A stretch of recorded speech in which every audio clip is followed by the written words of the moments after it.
Welcome to our YouTube channel Veer story. अगर आपको जल्दी से नेक्स्ट एपिसोड चाहिए तो वीडियो को अभी लाइक करो। मैं डिस्क्लेमर दे देना चाहता हूं, हमारे वीडियो में खून खराब रोमांटिक सीन 18+ मोमेंट है। अगर आप लोग बच्चे हो तो प्लीज इस वीडियो को मत देखना, और अगर देखना चाहते हो तो प्लीज अपने पेरेंट की परमिशन ले लेना। And video enjoy. 161 he is in coma. अब तक तकरीबन 1 घंटे बाद कार्तिक गहरी लेते हुए पीठ के बल बेला के बगल में लेट गया। बेला के अंदर तो अब उंगली हिलाने तक की ताकत नहीं बची थी। उसका नाजुक चेहरा ठंड में भी पसीने और थकान से भरा हुआ था। कार्तिक अपनी पलकें झुकाकर बेला को देखा, फिर उसने झुककर बेला के फोरहेड पर किस कर लिया। बेला ने कोई प्रतिक्रिया नहीं जताई। उसके अंदर ताकत ही नहीं बची थी। अब आगे। अचानक कार्तिक का फोन रिंग हुआ, जिसने उसका ध्यान अपनी तरफ आकृष्ट कर लिया। कार्तिक ने कॉल रिसीव किया। फोन की दूसरी तरफ से कुछ ऐसा कहा गया, जिसे सुनते ही कार्तिक का हैंडसम चेहरा डार्क हो गया। कार्तिक ने पूछा, क्या वो जिंदा है? फोन की दूसरी तरफ से कुछ कहा गया, जिसे सुनकर कार्तिक की पकड़ अपने फोन पर कस गई। कार्तिक ने कहा, ठीक है, मैं आ रहा हूं। वहां की सिक्योरिटी बढ़ा दो, कोई आउटसाइडर नहीं आना चाहिए वहां। कॉल डिस्कनेक्ट करने के बाद कार्तिक ने दोबारा बेला की तरफ देखा, जो उसके सीने से लगी गहरी नींद में सो रही थी। उसे सच में अच्छी नींद और रेस्ट की जरूरत थी। कार्तिक ने धीरे से उसे अपनी बाहों से आजाद कर बेड पर अच्छे से सुलाया। बेला खुद में ही सिमट कर सो गई थी। कार्तिक बेड से उठ गया। उसने कोने से टॉवल उठाकर अपनी कमर पर लपेटा। इस बीच उसके हैंडसम चेहरा पत्थर के समान कठोर होता जा रहा था। कार्तिक ने नाइट स्टैंड से अपना फोन उठाकर किसी को कुछ मैसेज किया। उसके बाद वो बाथरूम में फ्रेश होने चला गया। थोड़ी देर बाद कार्तिक क्लोजेट रूम से बाहर आया। उसने सफेद हाफ स्लीव पोलो कॉलर शर्ट और कैमल कलर बॉटम पहन रखा था, जिसमें कार्तिक बेहद ही स्टनिंग दिख रहा था। हाथ से ही अपना बाल सेट करते हुए कार्तिक बेड के करीब आया। उसकी हर एक मूवमेंट एलिगेंस से भरी हुई थी। उस कैजुअल आउटफिट में कार्तिक ऐसा दिख रहा था मानो स्वर्ग से उतरे किसी सुंदर देवता ने पहली बार इंसानी वस्त्र धारण किए हो। कार्तिक ने बेला के गाल पर हाथ रखते हुए कहा, वाइफी, वेक अप, हमें कहीं जाना है। उठकर कपड़े पहन लो। बेला उतनी भी गहरी नींद में नहीं थी। कार्तिक की आवाज सुनकर उसने धीरे से अपनी आंखें खोली, जो थकान से भरी हुई थी। कार्तिक का चेहरा बेला के चेहरे के बिल्कुल करीब था। कार्तिक की गहरी सांसें बेला अपने चेहरे पर साफ साफ महसूस कर पा रही थी। बेला ने अपनी आंखें बंद करते हुए कहा, मुझे कहीं नहीं जाना है, मुझे अभी सिर्फ सोना है। अगर तुम्हें कहीं जाना है तो जाओ। बेला की बात सुनकर कार्तिक ने गहरी सांस ली। वो जानता था, बेला सच में थकी हुई है। अगर बात जरूरी ना होता तो कार्तिक इस हालत में बेला को बिल्कुल नहीं जगाता। कार्तिक ने पीछे हटते हुए कहा, ऑल राइट, ये मैं ही कर लेता हूँ। कार्तिक क्लोजेट रूम में गया। उसने बेला के लिए कुछ कपड़े निकाले, जो ढीले और कंफर्टेबल थे। वापस कमरे में आकर कार्तिक ने पहले अपनी वॉच निकाली, ताकि कपड़े पहनाते वक्त वो बेला का चोट ना पहुंचा दे। बेला को ड्रेस अप करने के बाद कार्तिक ने वापस अपनी वॉच पहनी। उसी वक्त उसके फोन पर एक नोटिफिकेशन आया। कार्तिक ने अपना फोन चेक किया। तन्मय ने मैसेज किया था, जिसमें लिखा हुआ था, चेयरमैन जेट रेडी है। कार्तिक ने बेला को अपनी बाहों में उठाया, जिसे अपने आसपास हो रही घटनाओं से कोई फर्क नहीं पड़ रहा था। कार्तिक के बाहों में जाते ही बेला उसके सीने में सिमट कर सो गई। कार्तिक बैकयार्ड में आया, जहां एक शानदार प्राइवेट जेट उनके इंतजार में खड़ी थी। कार्तिक जेट के अंदर आया। उसने सबसे पहले बेला को मास्टर बेडरूम में सुलाया, जो उनके पैलेस वाले कमरे से कम लग्जरियस नहीं था। कमरे से बाहर आते ही कार्तिक को तन्मय दिखा, जो बाहर उसके इंतजार में खड़ा था। कार्तिक ने पूछा, ये सब हुआ कैसे? तन्मय जवाब में कार्तिक को सब कुछ डिटेल में बताने लगा, जिसे सुनते हुए कार्तिक के फेशियल एक्सप्रेशंस बद से बदतर होते चले गए। 2 घंटे बाद जब बेला की नींद खुली, तब उसने खुद को किसी अनजाने लेविश रूम में पाया। बेला उठकर बैठ गई। उसे याद था, कार्तिक ने उसे ड्रेस अप किया था। बेला ने चारों तरफ अपनी नजर घुमाई। कमरे में दूर दूर तक कार्तिक का अता पता नहीं था। सिर्फ काउच पर रखे ओवरकोट से बेला को कार्तिक की मौजूदगी के बारे में पता चल रहा था। बेला ने नाइट स्टैंड से अपना फोन उठाकर टाइम देखा। 12 बजने वाले थे। अचानक उस कमरे का दरवाजा खुला और एक लड़की अंदर आई। जिसने किसी स्टाफ कोड का यूनिफॉर्म पहन रखा था। सिर झुकाकर उस लड़की ने कहा, हेलो मैडम, आप उठ गई। मेरा नाम संजना है, क्या मैंने आपके लिए खाने को कुछ ले आऊं? मिस्टर कपूर ने कहा है, आपके जगते ही मैं आपको कुछ हेल्थी खिलाऊं। बगैर खाए आपको इस कमरे से बाहर जाने की इजाजत नहीं है। ऐसा मिस्टर कपूर के इंस्ट्रक्शंस हैं। बेला ने हाँ में सिर हिलाया। वैसे भी उसे भूख लगी थी। बगैर खाए वो खुद कमरे से बाहर नहीं जाने वाली थी। संजना कमरे से बाहर चली गई। थोड़ी देर बाद वो खाने की ट्रॉली के साथ वापस आए, जिस पर बेला की फेवरेट मिल रखी हुई थी। बेला ने खाना खाया। संजना कमरे से बाहर जा चुकी थी। खाना खाने के बाद बेला ने बेल बजाकर उसे कमरे में बुलाया। संजना जल्दी ही कमरे में आ गई। बेला ने उससे पूछा, ये कौन सी जगह है? संजना ने प्लेट उठाते हुए जवाब में कहा, RK हॉस्पिटल, मुंबई। हॉस्पिटल का जिक्र सुनते ही बेला की आंखें सिकुड़ गई। संजना की बातों से बेला को इतना तो समझ आ चुका था कि वो रॉकवेव सिटी में नहीं थी, क्योंकि रॉकवेव सिटी में हर कोई कार्तिक को चेयरमैन ही कहता था, मगर बेला ने ये नहीं सोचा था वो मुंबई के किसी हॉस्पिटल में होगी। बेला ने पूछा, यहाँ हुआ क्या है? क्या कपूर फैमिली से कोई हॉस्पिटल में एडमिट हुआ है? संजना ने जवाब में कहा, नहीं मैडम, कपूर फैमिली से कोई यहाँ एडमिट नहीं हुआ है। आज सुबह फॉर्मर डिफेंस मिनिस्टर का बहुत बड़ा एक्सीडेंट हुआ था, उन्हें ही यहाँ एडमिट किया गया है। संजना की बात सुनकर बेला पूरी तरह हैरान हो गई। Farmer defence minister? तुम्हारा मतलब निखिल अरोड़, जो इस बार प्राइम मिनिस्टर इलेक्शन में RVM पार्टी राष्ट्र विकास मोर्चा को रिप्रेजेंट कर रहा है? जी, उन्हीं का एक्सीडेंट हुआ है, न्यूज में दिखाया जा रहा था। एक्सीडेंट बहुत बड़ा था, मगर बाद में सारी मीडिया हाउसेज ने उनसे जुड़ी न्यूज हटा दी। अब कैसी कंडीशन है उसकी? पता नहीं मैडम, कुछ खास लोगों को छोड़कर किसी को भी उनके असल कंडीशन के बारे में नहीं पता है। हॉस्पिटल की सिक्योरिटी बहुत टाइट है। जहां फॉर्मर डिफेंस मिनिस्टर का ट्रीटमेंट चल रहा है, वहां हमें जाने की इजाजत नहीं है। पूरे हॉस्पिटल में मार्शल लॉ लगाया गया है। बाकी पेशेंट को भी आज सुबह ही इस हॉस्पिटल से दूसरे हॉस्पिटल में ट्रांसफर कर दिया गया। अच्छा, इस वक्त कहां ट्रीटमेंट चल रहा है उसका? इससे नीचे वाले फ्लोर पर। Okay, thank you. बेला जल्दी से कमरे से बाहर आई। कुछ कदम चलने के बाद ही बेला को बिन और सैम नजर आए, जो उसके बगल वाले कमरे से बाहर निकल रहे थे। बेला ने उन दोनों से पूछा, बिन, सैम, क्या हुआ है निखिल को? वो ठीक तो है ना? ज्यादा तो चोट तो नहीं आई है? सैम ने जवाब में कहा, सिस्टर बेला, वो बिल्कुल भी ठीक नहीं है। बहुत क्रिटिकल कंडीशन है उसकी। He is in coma. Hospital आने के बाद 3 घंटे तक तो उसे ऑपरेशन थिएटर में ही रखा गया था, और उसके बाद से वो कोमा में है। डॉक्टर ने कहा है, अगर 24 घंटे के अंदर उसे होश नहीं आया तो बात उसकी जान पर आ सकती है। 2 घंटे तो बीत भी चुके हैं, पता नहीं आगे क्या होगा। सैम की बातें सुनकर बेला के माथे पर चिंता की लकीरें उभर आई। निखिल, सैम और बिन उसके चाइल्डहुड बेस्ट फ्रेंड था। बेला उनमें से किसी को भी खोना अफोर्ड नहीं कर सकती थी। बेला ने पूछा, ये सब हुआ कैसे? बिन ने जवाब में गहरी सांस लेकर कहा, आज सुबह निखिल किसी पब्लिक गैदरिंग के लिए दिल्ली गया था। तन्मय को उस गैदरिंग वेन्यू पर बॉम्ब प्लांटेड होने की टिप मिली थी, इसीलिए उसने जल्दी से निखिल के PA को कॉल करके गैदरिंग कैंसिल करने के लिए कहा, मगर खबर जब तक बाहर आई तब तक बहुत देर हो चुकी थी। उसी ब्लास्ट में एक बच्ची को बचाते वक्त निखिल के ऊपर एक दीवार गिर गया, जो मजबूत ईंट पत्थर से बना हुआ था। हमें जैसे ही खबर मिली, वैसे ही हम यहाँ आ गए। सैम तो अपना सॉकर मैच बीच में छोड़कर यहाँ आया है। पूरी बात जानने के बाद बेला की मुट्ठियां मजबूती से जकड़ गई। जिसने भी उसके दोस्त को मारने की कोशिश की थी, वो उसे नर्क के दर्शन करवाने वाली थी। अचानक बेला का फोन रिंग हुआ। कॉलर इट देखते ही बेला की आंखें सख्त हो गई। यह उसी इंसान का नंबर था जिसके साथ मिलकर ली हुआ ने बेला के खाने में लूनाफॉस्ट पॉइजन मिलवाया था। बेला ने कॉल रिसीव किया। फोन उसने स्पीकर पर ही रखा हुआ था। फोन की दूसरी तरफ से किसी लड़की ने हंसते हुए कहा, श्रेया दी, इतना प्यार, इतनी फिक्र, आप तो सीधा दौड़ी दौड़ी यहाँ चली आई। यकीन नहीं होता, जो इंसान अपनी सगी बहन को मरने के लिए छोड़ दे, उसे किसी पराये की इतनी फिक्र कैसे हो सकती है? Unbelievable, totally unbelievable. पर जो भी कहो, मेरा तीर बिल्कुल निशाने पर लगा है। बेला ने गुस्से में दांत पीसते हुए कहा, नेहा, क्या तुम्हारा दिमाग खराब हो चुका है? तुमने निखिल को? नेहा ने बेला की बात काटते हुए कहा, हाँ, मेरा दिमाग खराब हो चुका हूँ। आप बिल्कुल सही कह रही हो।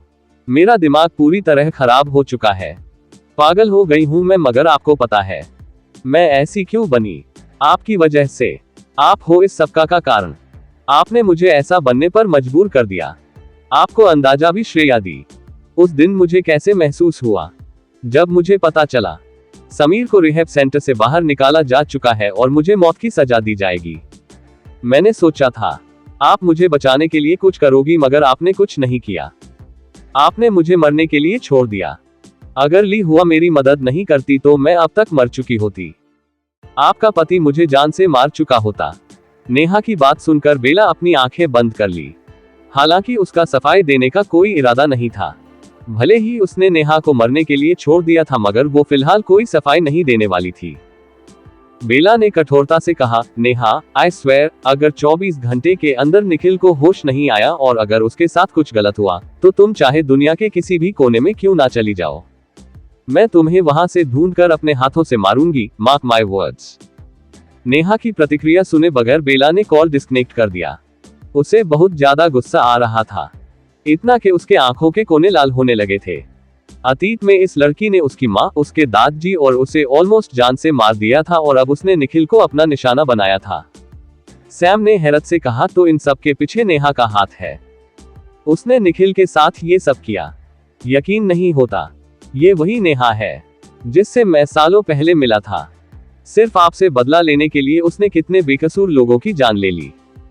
ब्लास्ट में तकरीबन 150 लोग मारे गए हैं, जिसमें बच्चे, बूढ़े, औरतें सब शामिल है और 2 और 500 से ज्यादा लोग जख्मी है, हॉस्पिटल में एडमिट है। उनमें से भी 250 लोग डेथ बेड पर है। नेहा आखिर ऐसा कैसे कर सकती है? बेला ने जवाब में कुछ नहीं कहा। वो खुद नेहा में आए बदलावों से हैरान थी। पहले नेहा में आए बदलावों की वजह तरुण था। उसने नेहा को हिप्नोटाइज किया था, मगर अब वो भला नेहा के एक्शंस का जिम्मेवार किसे ठहराए? बेला ने किसी का नंबर डायल किया। 3-4 रिंग के बाद ही दूसरी तरफ से कॉल रिसीव कर लिया गया। बेला ने बिना भाव के कहा, नेहा की लोकेशन पता करो, मुझे वो जल्द से जल्द मेरे आंखों के सामने चाहिए। फोन की दूसरी तरफ मौजूद इंसान ने बेला का ऑर्डर सुना, फिर उसने बगैर कुछ कहे कॉल डिस्कनेक्ट कर दिया। बेला ने बिन से पूछा, श्री कैसी है? श्री निखिल की वाइफ और कार्तिक की छोटी बहन थी। बिन ने लाचारी से कहा, उसकी कंडीशन भी कुछ खास ठीक नहीं है। सुबह से अब तक 3 बार बेहोश हो चुकी है। होश भी आता है तो रोने लगती है। बिन की बात सुनकर बेला ने अपने होठ भींच लिए। वो श्री को लंबे वक्त से जानती थी।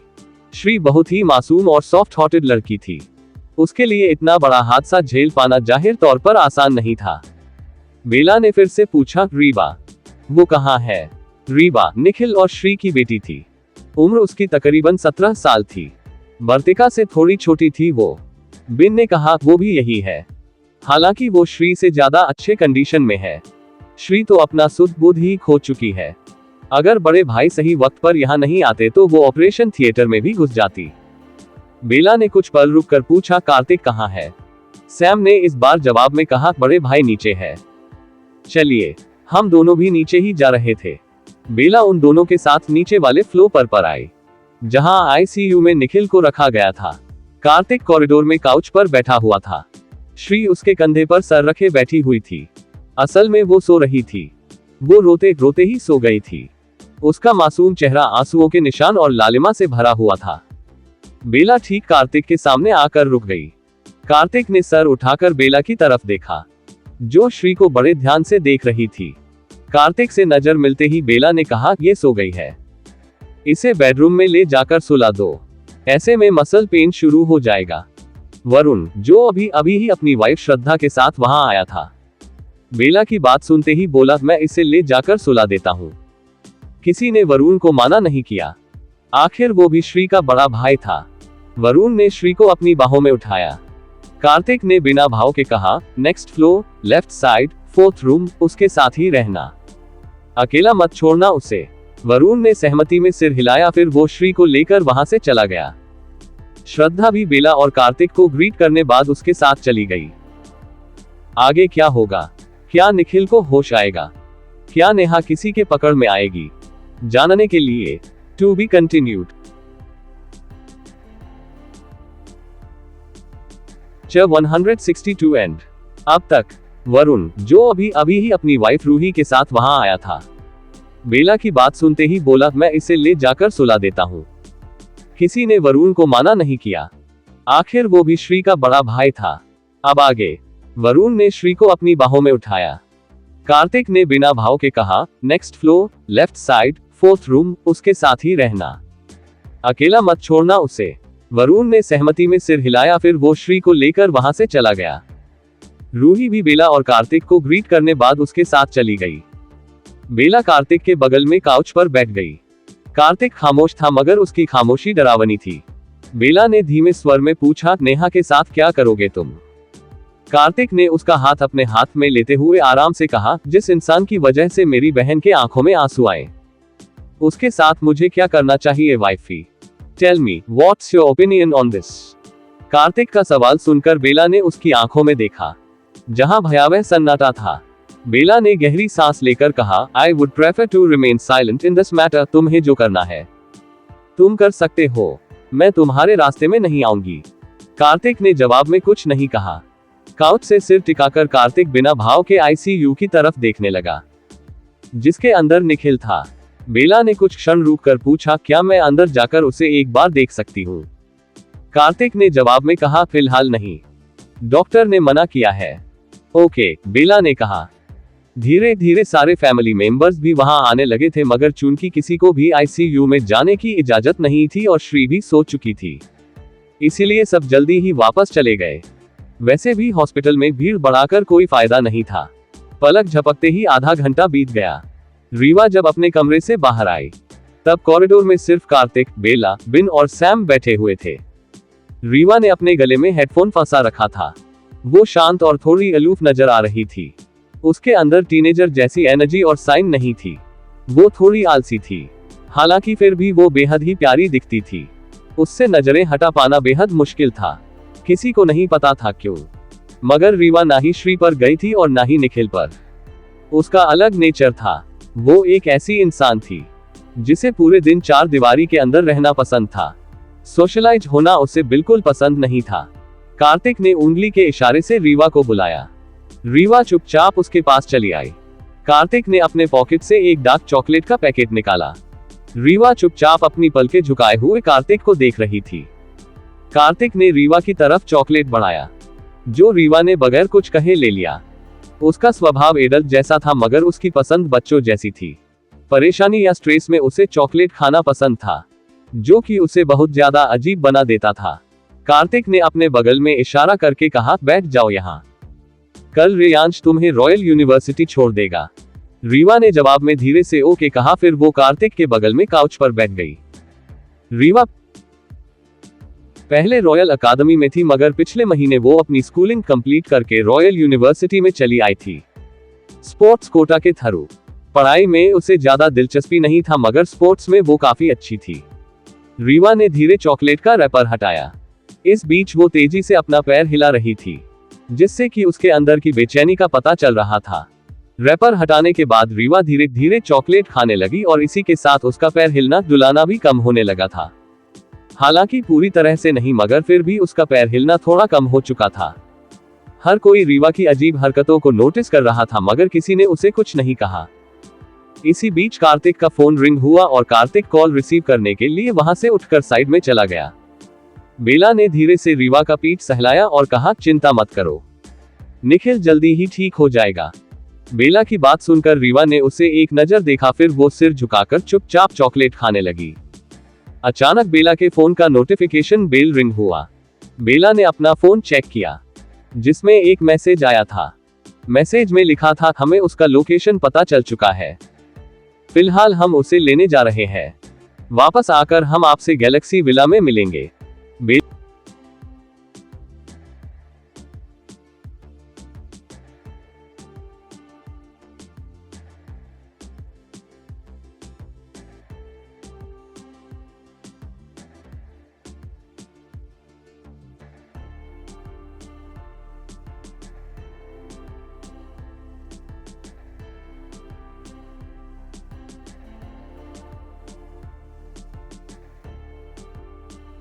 बेला ने मैसेज पढ़ा।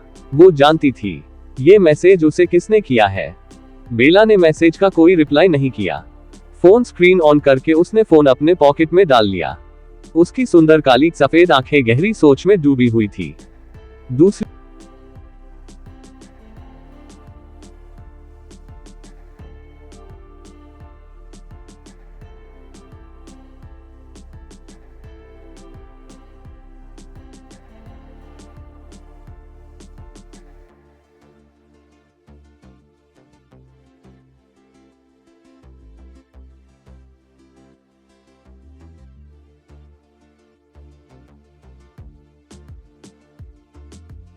दूसरी तरफ मुंबई शहर से दूर जंगल में स्थित कॉटेज के अंदर एक लड़की अंधेरे कमरे में बैठी टीवी पर चल रही न्यूज को देख रही थी। हालांकि वो न्यूज लाइव नहीं थी, वो थोड़ी पुरानी न्यूज थी जिसमें बार बार गैदरिंग वेन्यू पर हुए ब्लास्ट की फुटेज दिखाई जा रही थी और जर्नलिस्ट रिपोर्टिंग कर रहे थे। एक हाथ में रेड वाइन ग्लास और दूसरे की उंगली में अधजली सिगरेट फंसाए वो लड़की ऐसी लग रही थी जैसे मानो वो किसी भयानक घटना के बारे में नहीं बल्कि किसी दिलचस्प मूवी का सीन देख रही हो। वो बार बार उस न्यूज को रिपीट करके देख रही थी और हर बीतते पल के साथ उसके लिपस्टिक से सने लाल होठों की मुस्कान गहरी होती जा रही थी। उम्र उसकी तकरीबन 45-46 साल थी। नेहा बेबी, कहाँ हो तुम? जरा बाहर आओ, देखो तुमसे मिलने कौन आया है। क्या तुम मुझसे नहीं मिलोगी? कितने दिनों बाद मैं यहाँ आया हूँ। अगर तुम मुझसे नहीं मिली तो मुझे बहुत बुरा लगेगा। जल्दी से बाहर आओ, मैंने तुम्हारे लिए पेस्ट्री भी लाया है। तुम्हें पेस्ट्री बहुत पसंद है ना? अचानक बाहर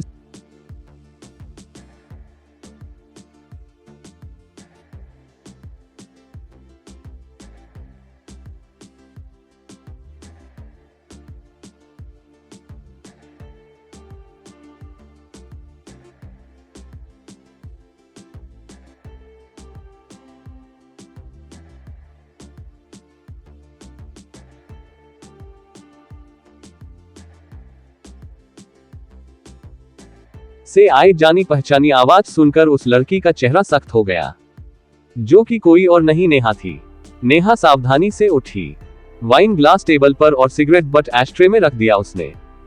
नेहा ने टेबल से गन उठाया, फिर वो कमरे से बाहर आई। वह कॉटेज 2 फ्लोर का था।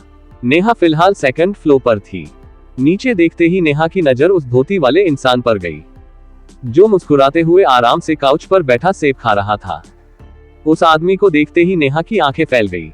नेहा तुरंत भागते हुए नीचे आई। धोती वाले आदमी के साथ आज रोहित भी था, जो उसे डैड बुलाता था। नेहा ने हैरत से कहा, आप यहाँ कैसे आ सकते हो? आप तो। अचानक एक स्विच की आवाज हुई और अगले ही पल उस नेहा का जीभ कटकर फर्श पर गिर पड़ा। नेहा दर्द से तिलमिला उठी। उसकी दबी हुई चीख ने कॉटेज के नींव तक को हिलाकर रख दिया था। उसके मुंह से खून का फवारा निकल रहा था।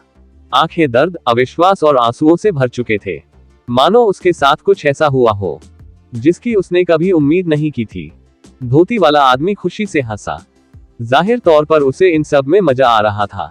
हालांकि उसकी नजर नेहा पर नहीं बल्कि रोहित पर थी, जिसकी उंगली से सफेद किरण निकल रही थी। उस किरण से ही रोहित ने नेहा की जीभ काटी थी। धोती वाले आदमी ने रोहित का कंधा थपथपाते हुए कहा, बुरा नहीं है, तुम्हारा निशाना अब भी अचूक है, मगर उसके मुकाबले ये कुछ नहीं है। ताकत और आत्मविश्वास की कमी है इसमें। तुम्हें और इम्प्रूवमेंट की जरूरी है। हमला करने से पहले अपनी सारी ताकत को इकट्ठा करो, उसे अपनी अंतर आत्मा में महसूस करो और फिर हमला करो। सामने वाला जलकर राख हो जाएगा। रोहित जवाब में गंभीरता से बोला, मैं आगे से आपकी बातों का ध्यान रखूंगा डैड। ये पैतरा मैंने पहली बार आजमाया है, इसीलिए फिलहाल इसमें पूरी तरह परफेक्शन नहीं आया है, मगर जल्दी ही परफेक्शन आ जाएगा। मैं आपको निराश नहीं करूंगा। धोती वाले आदमी ने सिर हिलाया, मानो उसे दर्द से बिलबिला रही नेहा से कोई फर्क नहीं पड़ता हो। एकदम से नेहा ने अपने दर्द को नजरअंदाज करते हुए गन उठाया और उस धोती वाले इंसान की तरफ तान दिया, जिसे देखकर रोहित की आंखें गुस्से से लाल हो गई। हालांकि रोहित कुछ रिएक्ट कर पाता उससे पहले ही नेहा ने ट्रिगर दबा दिया। गन से बुलेट निकलकर तीव्र गति से धोती वाले आदमी के दिल की तरफ बढ़ने लगा। रोहित की सांसें थम गई थी। हालांकि धोती वाले आदमी के चेहरे पर कोई बदलाव नहीं आया। वो अब भी मुस्कुरा रहा था, मानो उसे मौत का कोई खौफ ही ना हो। बुलेट ठीक धोती वाले इंसान के दिल से 2 इंच दूर आकर हवा में रुक गई। ऐसा लग रहा मानो कोई अदृश्य शक्ति उस बुलेट को रोक रही हो। धोती वाले आदमी की काली सफेद आंखें पूरी तरह सफेद हो चुका था। उसकी पुतली उसके आंख से गायब हो चुकी थी, जिसे देखकर नेहा रोंगटे खड़े हो गए। क्या तुम मूर्ख हो नेहा? तुम्हें सच में लगता है यह तुच्छ खिलौना मुझे मार पाएगा? मुझे, तुम जानती भी हो कौन हूं मैं। ऐसी अनगिनत खिलौना मेरा कुछ नहीं बिगाड़ सकती। धोती वाला आदमी ठहाका मारकर हंसा, फिर उसने अपनी उंगली से हल्का सा बुलेट को टच किया, जो हवा में अटका हुआ था। उंगली ने हल्के स्पर्श मात्र से वह बुलेट धूल के कण में बदलकर हवा में कहीं गायब हो गया। नेहा अपने सामने का नजारा देख हक्की बक्की रह गई थी। उसने अपनी जिंदगी में ऐसा कुछ पहले कभी नहीं देखा था। उसकी आंखें फट्टी की फट्टी रह गई थी। आखिर उसके सामने हो क्या रहा था? और यह आदमी, क्या ये वही आदमी नहीं था जिसने उसे? नेहा का दिल दिमाग विचलित हो उठा। एक अनचाहे डर ने उसकी अंतरात्मा को कंपा रही थी। धोती वाले आदमी ने अचानक नेहा की तरफ कदम बढ़ा दिया। उसके होठों से अब मुस्कान गायब हो चुकी थी। धोती वाला आदमी कठोरता से बोला, तुम्हें तुम्हारी जिंदगी का सबसे कड़वा सच बताऊं नेहा। तुम जिन्हें अपना सगा समझती हो, वो हकीकत में तुम्हारे सगे नहीं है। तुम अर्नब रायचंद की बेटी नहीं हो। अर्नब रायचंद की सिर्फ एक बेटी और एक बेटा है, श्रेया रायचंद और समीर रायचंद। तुम असल में उस नौकर की बेटी हो, जिसकी वजह से श्रेया को बचपन में अपने परिवार से दूर होना पड़ा था। तुम्हारा दिल ना टूटे, इसलिए श्रेया और अर्नब रायचंद ने तुमसे ये सच छुपाया था, मगर मुझे तुम्हारे दिल टूटते से कोई फर्क नहीं पड़ता था। इनफैक्ट मैं तो यहाँ तुम्हें बर्बाद करने आया हूँ, हर तरीके से तबाह और बर्बाद करने। बहुत पढ़ निकाल आए हैं तुम्हारे। अब तुम्हारे पड़ों को काटने का वक्त आ चुका है। बहुत परेशानियां खड़ी कर ली तुमने मेरी श्रेया के लिए। अब मुक्त हो जाओ इस मोह माया की दुनिया से। नेहा तेजी से अपना सर नामे हिलाने लगी। उसकी आंसू भरी आंखों में मौत का खौफ नजर आ रहा था, जिसे देखकर एक बार फिर से उस धोती वाले आदमी के होठों पर मुस्कान ने जगह बना ली, जो मनमोहक होने बावजूद भयावह थी। धोती वाला जैसे ही नेहा के करीब आया, वैसे ही नेहा के पैर कमजोर हो गए और वह नीचे फर्श पर गिर पड़ी। उसे ऐसा महसूस हो रहा था जैसे उसके पैरों में जान ही ना बची थी। उसका शरीर उसके खुद के काबू में नहीं था। एक अदृश्य शक्ति उसे काबू कर रही थी। धोती वाले आदमी ने हवा में अपना हाथ लहराया। देखते ही देखते दूर फ्रूट बास्केट में रखा चाकू उड़ते हुए उसके हाथ में आ पहुंचा। उसकी हर मूवमेंट बेहद ही स्मूथ और इजी थी, मानो वहां मौजूद हर एक जीव और वस्तु पर उसका ही आधिपत्य हो। धोती वाला आदमी चाकू घुमाते हुए मुस्कुराया और अगले ही उसने चाकू नेहा के आंख में घुसा दिया।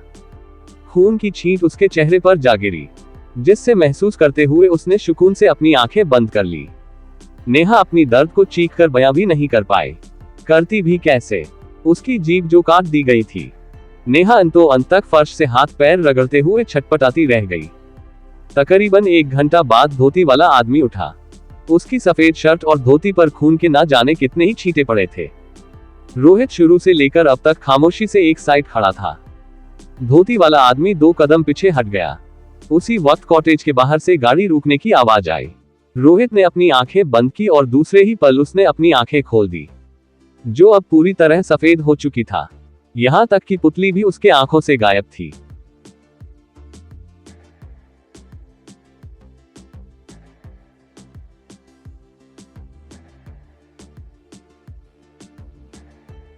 रोहित एकदम से बोला, डैड, बाहर कुछ लोग आए हैं। लगता है श्रेया ने उन्हें यहां भेजा है। धोती वाले आदमी ने कोई जवाब नहीं दिया। वो झुका और खून से सने चाकू की मदद से फर्श पर कुछ लिखने लगा। थोड़ी देर बाद धोती वाला आदमी सीधा खड़ा हुआ। उसने रोहित से टॉवल लेकर हाथ पोंछा और फिर टॉवल वहीं फर्श पर फेंक दिया। रोहित ने सावधानी से पूछा, अब हम कहां जाने वाले डैड? धोती वाला आदमी जवाब में बोला, फ्रांस, वहां श्रेया के ढेर सारे करीबी लोग रहते हैं। चलो एक चक्कर वहां का भी लगा लिया जाए। रोहित उसकी बात मानकर उसके साथ चल दिया और देखते ही वो दोनों सफेद धुआं में बदलकर कहीं गायब हो गए। उनके जाने के ठीक बाद कॉटेज के अंधेरे कोने से सूर्यांश बाहर आया। फर्श पर नजर पड़ते ही सूर्यांश के होठों के कोने मुड़ गए। थोड़ी ही बाद कॉटेज का दरवाजा तोड़कर 2 ग्रे सूट वाले लोग अंदर, जो कि कोई नहीं, चार्ली और स्टीवेन थे। चार्ली ने आलस से चारों तरफ अपनी नजर घुमाई। सूर्यांश भी वहां से जा चुका था। कॉटेज में चारों तरह सन्नाटा था। फर्श पर नजर पड़ते ही स्टीवेन ने अपनी आंखें बंद कर ली। पूरा कॉटेज ताजे खून के गंध से भरा हुआ था। फर्श पर चारों तरफ खून और मांस के छोटे छोटे टुकड़े बिखरे पड़े थे। बता पाना मुश्किल था, वो मांस के टुकड़े इंसान के थे या फिर मुर्गे के। धोती वाले आदमी ने बकायदा नेहा को छोटे छोटे टुकड़ों में काटा था। चार्ली की नजर उन मांस के टुकड़ों पर गई। हालांकि उसे कुछ खास फर्क नहीं पड़ रहा था। बीते सालों में उसने इससे ज्यादा भयानक दृश्य देखे थे। चार्ली की नजर अचानक फर्श पर लिखे शब्दों पर गई और उसकी आंखें सिकुड़ गई। चार्ली ने करीब जाकर देखा। फर्श पर 2 शब्द हाईलाइट करके लिखे गए थे, बाकी नॉर्मली, एंड एंड बिगिनिंग। मैं तुमसे बहुत प्यार करता हूँ श्रेया, बहुत जल्द मैं तुम्हें अपने साथ ले जाऊंगा, तैयार रहना। लास्ट में एक स्माइली इमोजी भी बनाया गया था, जो कि बेशक खून से ही बनाया गया था। चार्ली ने हंसकर कहा, एक नया पागल, चलो मजा आएगा। समीरा की मौत के बाद से लाइफ का एडवेंचर ही खत्म हो गया था। वो ली हुआ भी निकम्मी निकली। इसके साथ खेलकर मजा आएगा। स्टीवन ने उसके पास आकर कहा, ये किसके मांस के टुकड़े हो सकते हैं? और नेहा, वो कहाँ है? क्या उसने ये सब किया होगा हमें डराने के लिए? क्या उसे पहले ही हमारे यहाँ आने की खबर मिल गई थी? कुछ भी कहो, ये लड़की बड़ी पागल है। आगे क्या होगा? आखिर क्या है उस धोती वाले आदमी के इरादे? क्या उसका अगला निशाना बेला को कोई अपना होगा? कैसे रिएक्ट करेगी बेला जब उसके सामने नेहा के मौत का सच आएगा? जानने के लिए टू बी कंटिन्यू। 163 शर्मा नहीं आई अब तक, एंड एंड बिगिनिंग। मैं तुमसे बहुत प्यार करता हूँ श्रेया, बहुत जल्द मैं तुम्हें अपने साथ ले जाऊंगा, तैयार रहना। लास्ट में एक स्माइली इमोजी भी बनाया गया था, जो कि बेशक खून से ही बनाया गया था। अब आगे, चार्ली ने हंसकर कहा, एक नया पागल, चलो मजा आएगा। समीरा की मौत के बाद से लाइफ का एडवेंचर ही खत्म हो गया था। वो ली हुआ भी निकम्मी निकली। इसके साथ खेलकर मजा आएगा। स्टीवन ने उसके पास आकर कहा, ये किसके मांस के टुकड़े हो सकते हैं? और नेहा, वो कहाँ है? क्या उसने ये सब किया होगा हमें डराने के लिए? क्या उसे पहले ही हमारे यहाँ आने की खबर मिल गई थी? कुछ भी कहो, ये लड़की बड़ी पागल है। क्या तुम अंधे हो स्टीवन विंटर्स? चार्ली ने अपने जूते की नोक से मांस के एक टुकड़े को टच किया और आंख के इशारे से कहा, ये है नेहा। क्या तुम्हें दिखाई नहीं दे रहा है? स्टीवन की आंखें फैल गई। उसने आवक नजरों से चारों तरफ देखा। उसे चार्ली की बातों पर बिल्कुल भी यकीन नहीं हो रहा था। आखिर कौन उसकी बॉस की बहन के साथ ऐसा कुछ करने की हिम्मत कर सकता था? क्या उस इंसान को मौत का खौफ नहीं था? स्टीवन की नजर एकदम से फर्श पर लिखे मैसेज पर गई और उसकी पीठ कठोर हो गई। चाहे ये जिसने भी किया था, या तो वो दिमाग से पैदल था या फिर हद से ज्यादा साहसी था। चार्ली ने स्टीवन के हैरान परेशान चेहरे पर ध्यान नहीं दिया। अपना फोन निकालकर उसने जल्दी से फर्श पर लिखे उस मैसेज की फोटो क्लिक की, जिसे देखकर स्टीवन की आंखें सिकुड़ गई। उसे समझ नहीं आ रहा था, ये लड़का आखिर क्या करने की कोशिश कर रहा है। स्टीवन ने पूछा, तुम क्या कर रहे हो चार्ली? ऐसी चीजों की फोटो अपने फोन में नहीं रखते हैं। क्या तुम्हें नहीं पता ये अशुभ? चार्ली ने स्टीवन की बात काटते हुए कहा, जस्ट शट अप, ये मैं हमारे ऑलमाइटी चेयरमैन के लिए ले रहा हूँ। कितना मजा आएगा ना, जब चेयरमैन को पता चलेगा कोई दिन दहाड़े उनकी वाइफ को प्रोपोज कर रहा है, वो भी इतने भयानक तरीके से। मैं तो चेयरमैन का रिएक्शन देखने के लिए उतावला हूँ। चार्ली की बात सुनकर स्टीवन ने लाचारी से सिर हिला दिया। इस लड़के को किसी के मरने जीने से कोई फर्क नहीं पड़ता था। इसे तो किसी की मौत में भी अपना एंटरटेनमेंट ढूंढना था। स्टीवन ने धीमे स्वर में कहा, क्या हम बॉस को इस बारे में बताएंगे? चाहे कुछ भी हो, नेहा बॉस की बहन थी। तुम्हें क्या लगता है वो कैसे रिएक्ट करेगी नेहा के बारे में जानने के बाद? बेला का जिक्र सुनते ही चार्ली के भाव कुरूप हो गए। वो माने या ना माने, मगर नेहा बेला की वो बहन थी, जिसकी जिम्मेदारी बेला के डैड ने बेला को दी थी। सगी ना सही, मगर नेहा खास थी बेला के लिए। उसकी मौत से बेला को बिल्कुल भी फर्क नहीं पड़ेगा, ये कहना पूरी तरह गलत था। आखिर उसे फर्क कैसे नहीं पड़ता? चार्ली ने कहा, कुछ सैंपल को टेस्ट के लिए लैब भेजो, पता करो ये सच में नेहा है या फिर कोई और। मैं देखता हूँ सिस्टर बेला को इस बारे में कैसे बताना है। सिन्हा इंडस्ट्रीज। लंबी मीटिंग रूम में कंपनी के अनगिनत हाई एग्जीक्यूटिव्स और इंपोर्टेंट शेयर होल्डर्स बैठे हुए थे। कुछ अनुभवी लोग शांत थे और बाकी सब अनुष्का को लेकर आपस में कानाफूसी कर रहे थे। अचानक मीटिंग रूम का दरवाजा खुला, जो सिद्धार्थ ने अनुष्का के लिए खोला था। अनुष्का मीटिंग रूम के अंदर आई। उसने classic black double rested suit पहन रखा था, जिसमें वो बेहद ही प्यारी और एलिगेंट दिख रही थी। शांत आभा के बावजूद उसके अंदर एक ऐसी एनर्जी थी जो किसी लीडर के अंदर होता है। अनुष्का सपाट चेहरे के साथ अपनी चेयर पर बैठी। वो न ही ऐसी दिख रही थी जिस तक जल्दी पहुंचा जा सके या फिर ऐसी जिससे जल्दी दूर जाया जा सके। अनुष्का ने सबको ग्रीट करते हुए कहा, गुड आफ्टरनून एवरीवन, आज की मीटिंग का एजेंडा हूं मैं। From today onwards I am taking over this company as the chairwoman. If anyone has any objections you may speak up now. किसी ने उम्मीद नहीं की थी अनुष्का ऐसे आकर सबको अपना डिसीजन सुना देगी। आफ्टर ऑल वो लोग कंपनी के हाथ पैर जैसे थे। उनकी राय भी नए चेयरपर्सन के चुनाव में मायने रखती थी। किसी को नहीं पता था पुराने चेयरमैन यानी अनुष्का के ढोंगी पिता मिस्टर विनोद सिन्हा के साथ क्या हुआ था। कुछ दिनों पहले अचानक कंपनी में एक खबर आई थी जिसने सबको हिलाकर रख दिया। एक अंधी लड़की पूरे सिन्हा इंडस्ट्रीज को टेक ओवर कर रही थी। आखिर वो लोग एक मल्टी ट्रिलियन कंपनी को किसी अंधी और अनुभवहीन लड़की के हाथों में कैसे जाने दे सकते थे। एक शेयर होल्डर गुस्से में टेबल पर हाथ पटकते हुए बोला, लड़की तुम आखिर खुद को समझती क्या हो। इस कंपनी में हमारे खून पसीने की कमाई लगी हुई है। तुम्हें सच में लगता है हम सब चुपचाप तुम्हारे जैसी नाकारा राजकुमारी को हमारी कंपनी टेक ओवर करते हुए देखते रहेंगे। दूसरा शेयर होल्डर भी सहमति में सिर हिलाते हुए बोला, बिल्कुल सही, हम किसी कीमत में तुम्हें चेयरपर्सन की पोजीशन नहीं लेंगे देंगे। अरे तुम तो देख भी नहीं सकती हो, तुमने इतनी हिम्मत आई कहां से कि तुम मुंह उठाकर यहां चली आई। क्या तुम्हें शर्म नहीं आई हमारे सामने मुंह खोलने की हिम्मत करते हुए। तिरसा शेयर होल्डर भी बाकी दोनों की बातों में हामी भरते हुए बोला, लड़की तुम अंधी होने के बावजूद औकात से ज्यादा बड़े सपने देखती हो। अगर तुमने इस कंपनी में कदम भी रखने की जुर्रत की तो हम सब अपनी इन्वेस्टमेंट विथड्रॉ कर लेंगे। रातों रात पूरी कंपनी को तबाह कर देंगे हम। शेयर होल्डर्स की देखा देखी कंपनी के हाई एग्जीक्यूटिव्स और इम्पोर्टेंट एम्प्लॉय भी विरोध प्रदर्शन करने लगे। उन सब की आंखों में अनुष्का के लिए बेहिसाब गुस्सा और नफरत नजर आ रहा था। पहली बात तो अनुष्का एक कम उम्र की लड़की थी, जाहिर था कोई वहां उसे सीरियसली नहीं ले रहा था, और दूसरी बात अनुष्का एक अंधी लड़की थी जिसे उनके हिसाब से कॉर्पोरेट वर्ल्ड का कभी नहीं पता था। आखिर उसने उन्हें डोमिनेट करने का सोचा भी कैसे।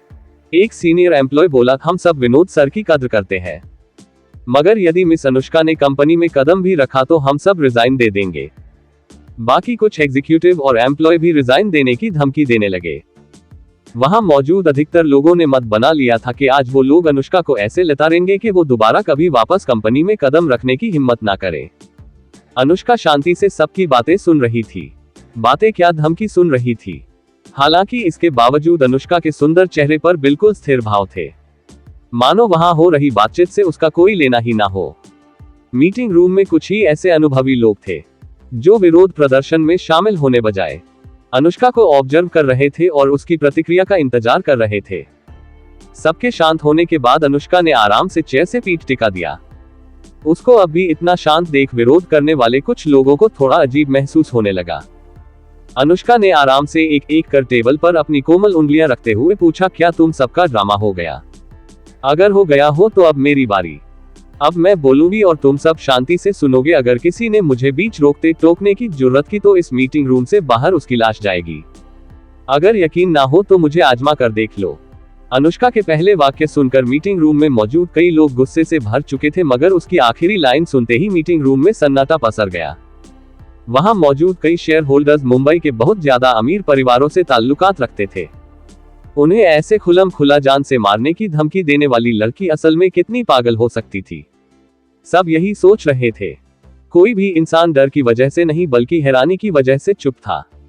सब मन ही मन अनुष्का का उपहास उड़ा रहे थे। अनुष्का ने सिद्धार्थ को कुछ इशारा किया, जिसे समझते हुए सिद्धार्थ ने वहां मौजूद हर एक इंसान के हाथ में कुछ डॉक्यूमेंट्स थमा दिए।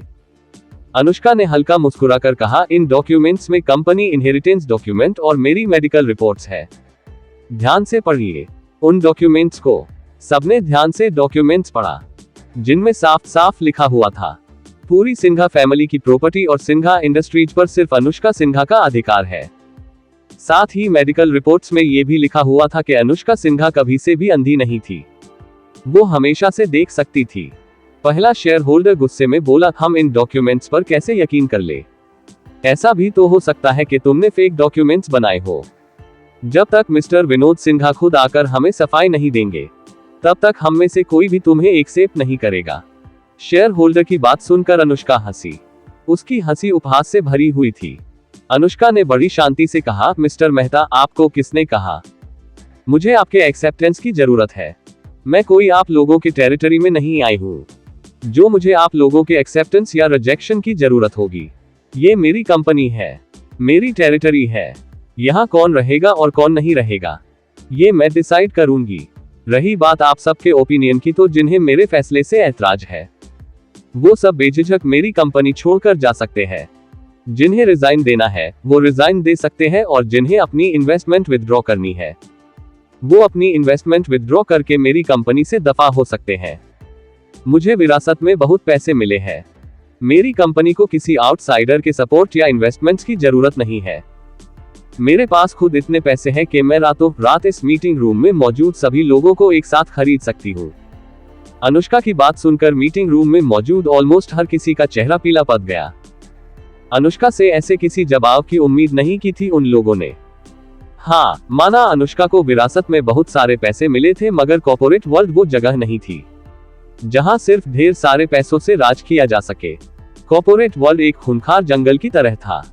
वहां सर्वाइवल के लिए और खासकर टॉप पर सर्वाइव करने के लिए हद से ज्यादा स्ट्रॉन्ग बैकग्राउंड, कनेक्शन, स्किल और दूरदृष्टि की जरूरत पड़ती थी। एक चूक और कॉर्पोरेट वर्ल्ड में लोग तुम्हें चींटी की तरह मसल कर रख देंगे।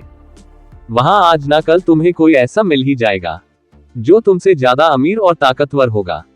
यहां तक कि सिन्हा इंडस्ट्रीज जैसी बड़ी कंपनी भी कॉर्पोरेट वर्ल्ड में अपने बिजनेस पार्टनर और शेयर होल्डर्स के बैंकिंग के बिना ज्यादा दिन तक नहीं टिक सकती थी, भले ही उनके पास कितने ही पैसे क्यों ना हो। मगर अनुष्का के तेवर तो ऐसे थे जैसे वो अकेले सबको हैंडल कर लेगी। जो लड़की कभी ठीक से अपने महल से बाहर नहीं निकली, उसके अंदर आखिर इतना घमंड और ओवर कॉन्फिडेंस आया कहां से? ऑलमोस्ट सब यही सोच रहे थे।